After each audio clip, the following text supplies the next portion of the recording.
B গ্রুপের point টেবিলের অবস্থা এখন এমনই। সবার উপরে থাকা শ্রীলঙ্কা সুপার 8-এ গেছে, তাদের সঙ্গী হতে অপেক্ষা জিম্বাবুয়ে আর অস্ট্রেলিয়ার। পরের ম্যাচে জিতলেই জিম্বাবুয়ে যাবে, আর জিম্বাবুয়ের হারের দিকে তাকিয়ে থাকতে হবে অস্ট্রেলিয়াকে। ক্ষীণ সম্ভাবনায় তাদের পথ ধরে আছে আয়ারল্যান্ডও।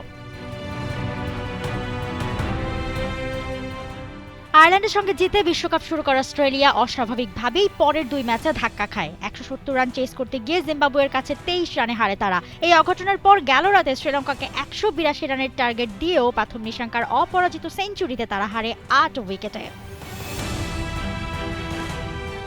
সময়টাই খুবই খারাপ অজিদের জন্য। নিজেদের শেষ ম্যাচে ওমানের সাথে তো জিততেই হবে, তার সাথে চেয়ে থাকতে হবে মঙ্গলবার বিকেলের জিম্বাবুয়ে আয়ারল্যান্ড ম্যাচে, যেখানে আজ তারা চাইবে যে কোনো মূল্যে আয়ারল্যান্ড জিতুক, নইলে যে বিদায় ঘণ্টা তাদের বেজেই যাবে। দলটা চেয়ে সৃষ্টিকর্তার দিকেই।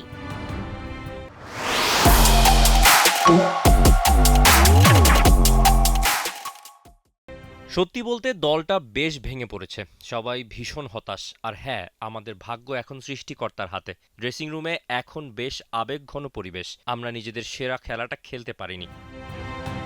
এই গ্রুপ থেকে 3 ম্যাচের 3টাই জিতে শ্রীলঙ্কা কোয়ালিফাই করেছে ইতোমধ্যেই সুপার 8-এ। আয়ারল্যান্ড জিম্বাবুয়েকে হারালে তাদেরও সম্ভাবনা হবে জোরালো, তাই এই ম্যাচ হয়ে উঠেছে বিশাল গুরুত্বপূর্ণ। যদিও পাল্লেকেলের এই ম্যাচে বৃষ্টিতে ম্যাচ শুরু হতে দেরি। ম্যাচ বৃষ্টিতে পণ্ড হয়ে ভাগাভাগি হলে পয়েন্ট জিম্বাবুয়েই চলে যাবে, আর বাদ হবে অজিরা। সমীকরণের খেল, আপসেট আর ক্লোজ ফাইটের এই বিশ্বকাপ প্রতি মুহূর্তেই থ্রিল দিচ্ছে দর্শকদের। মৌসুমী Alam, T Sports.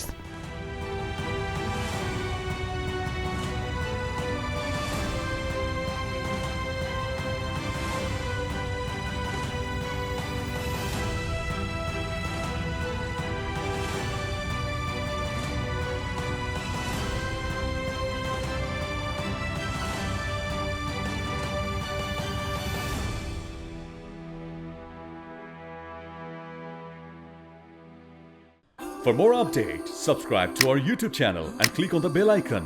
Follow us on Facebook and Instagram. Download T-Sports app to enjoy exciting games and highlights. Visit tsports.com.